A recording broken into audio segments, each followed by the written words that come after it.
Alors bonjour à tous les amis, j'espère que vous allez bien. Bienvenue dans une nouvelle vidéo. Donc aujourd'hui je vais vous montrer un peu, là vous voyez donc ma gouttière. Je vais vous montrer un peu la façon de récupérer de l'eau pour les terrains qui n'ont pas d'eau. Voici ce que je fais. Donc si ça peut vous donner des idées comme ça. Mais bon, on peut toujours se débrouiller finalement quand on a un terrain qui n'a pas d'eau. Donc on peut mettre donc des systèmes de gouttières partout pour récupérer le maximum d'eau. Comme ça on a de l'eau gratuite sur le terrain. Et ce qu'on peut faire aussi, c'est si vous avez un grand terrain, vous pouvez facilement faire des petites mares sans problème avec des bâches que vous posez donc au fond de votre trou. Vous mettez des pierres tout autour après. Puis même ces bâches sont faites exprès pour pouvoir poser à l'intérieur, mettre des poissons, faire une espèce d'écosystème avec des poissons, des grenouilles, comme ça vous, en même temps, ça vous empêche d'avoir des moustiques. Allez, on va faire le tour. Je vais vous montrer un petit peu. Donc voilà ce qu'il a. Donc là, voilà. Sans gouttière, ce que ça donne. Hein, pas évident de le remplir complètement. Il n'a pas beaucoup plu finalement, il est tombé énormément d'eau. Et quand tu vois ce qu'un bac, à peine ça récupère. Donc je pose toujours un bac comme ça. Et puis voilà, je récupère la flotte.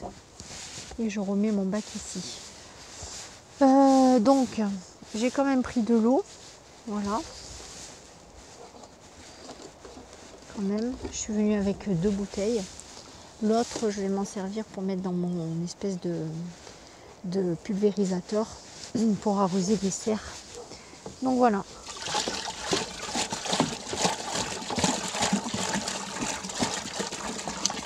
Je rajoute ça.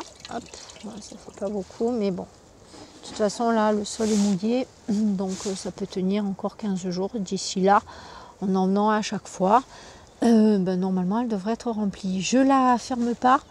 Ok, je vais avoir un peu d'évaporation, mais comme c'est un peu couvert, je vais pas trop en avoir. Donc là, c'est bien trempé.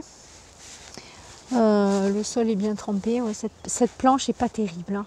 J'ai été obligée de faire ça pour la protection contre les animaux, mais elle est pas terrible. Et d'ailleurs, là, ils m'ont gratté, là, vous voyez. Là, ils ont gratté, là, ici. Ils m'ont soulevé un petit peu les salades. Vous voyez, elles étaient bien rangées. Et puis là, regardez. Vous voyez, hop. Regardez. Hop, regardez. Voilà. Oh là là. Donc je vais finir par les enlever, ces salades. Donc les petits pois, ça se forme. Ça se forme. Mais d'ici 15 jours, je pense que ce sera bon à récolter. Voilà. Alors, cette production, c'est la production Catherine. Hein, parce que ça fait 2 ans que je me sers des petits pois que je reproduis donc sur mon jardin. Je ferai une vidéo d'ailleurs sur les graines, ce que j'en pense sur la production à la maison, ok? Enfin, dans le jardin, enfin chez soi, voilà. Donc aujourd'hui, on va se baser sur l'eau. Alors je vais vous montrer comment je récupère le reste d'eau, maximum, quand il pleut. Enfin, un peu comme les gens qui sont dans des endroits où il manque d'eau. Hein. Donc là, voilà, c'est mon bidon. Mon bidon pour remplir dans le pulvérisateur. Voilà. Alors, bon, là, c'est l'eau pour les chats. Donc là, j'ai sorti toutes les gamelles. Vous voyez. Donc, je filtre un peu, là. Et je prends ce qu'il y a à prendre. Hop, voilà.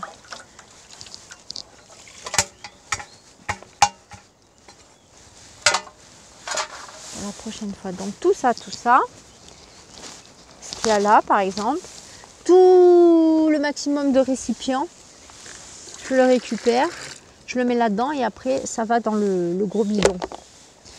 Là, vous voyez ce que j'ai fait. Donc ici en fait, donc voilà, là j'ai ma bâche. ici, vous voyez, orange. Donc en fait, elle vient s'écouler sur la blanche et la blanche descend s'écouler dans le bac qui est là. Donc j'en ai récupéré un peu moins que la dernière fois, mais bon voilà, ça fait un petit volume quand même. Ici, pas trop, parce qu'en fait, il faudrait que j'essaye de faire une espèce de versoir un peu. Voilà, donc il y a ici.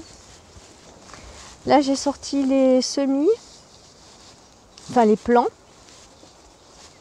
Ils sont pas très grands, mais bon, chaque fois que je peux récupérer un maximum de soleil pour les mettre dehors, on y va quoi. Hein.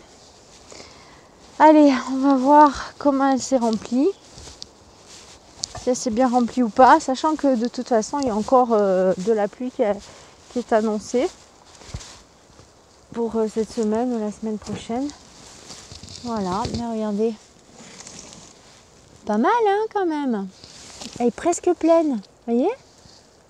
Oh, je suis contente de mon truc, en fait, ça accélère en fait hein, la récupération d'eau. Hein.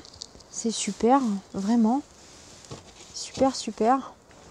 Et voilà. Et les derniers, c'est les bacs ici, où il y a un petit peu d'eau, vous voyez. Voilà. Hop, toujours précieux. Donc, il y a là, ça va aller dans le bac. Donc voilà, petit bilan plutôt positif de ma gouttière. Donc quand ce bidon sera plein, la gouttière en fait je vais la déplacer, c'est ça qui est intéressant. Et je vais essayer de la caler sur le bidon de la première planche. Voilà, comme ça je pourrai le remplir aussi. En attendant de faire, comme je vous ai dit, de prendre l'eau directement, de la poser dans ma voiture et puis de la verser avec un entonnoir directement du haut du mur dans le tuyau pour remplir mes bidons. Donc en fait, si j'arrive à faire ce système et qu'il y a toujours de l'eau dans le réservoir du canal, je pourrais tenir pas mal de temps, voire la saison, parce que si vraiment il n'y a pas d'eau il répare pas. Si jamais il ne répare pas le canal cette année, ce que je vais faire mon système de paillage. Dès qu'il pleuvra, partout, je mettrai 20 cm de paillage. Enfin, dès qu'il pleuvra, j'enlèverai le paillage. J'imbiberai bien ma terre de pluie. Et une fois qu'elle sera bien humide, je poserai 20 cm de paillage. Et je pense que largement, entre les pluies d'été qu'il y aura entre-temps, ça peut me faire tenir la saison. Voilà ce que je vais faire. Même sur les petits haricots, tout ça, je vais faire un bon paillage. De toute façon, il faut les buter normalement, les haricots. Donc, au lieu de les buter, ce que je vais faire un paillage. Donc, voilà. C'est tout pour cette petite vidéo. Je vous dis à plus tard pour une prochaine vidéo. Je vous quitte sur les grenadiers qui n'ont toujours pas fleuri depuis 2 ans et demi que je les ai plantés. Mais qui grandissent bien. Voilà, je ne sais pas si l'endroit est bien pour eux pour faire des fleurs et des fruits. On verra, on verra. Je vous montrerai quand ça sera en pleine saison. Ok, sur ce, je vous dis à plus tard pour une prochaine vidéo. Salut à tous, ciao.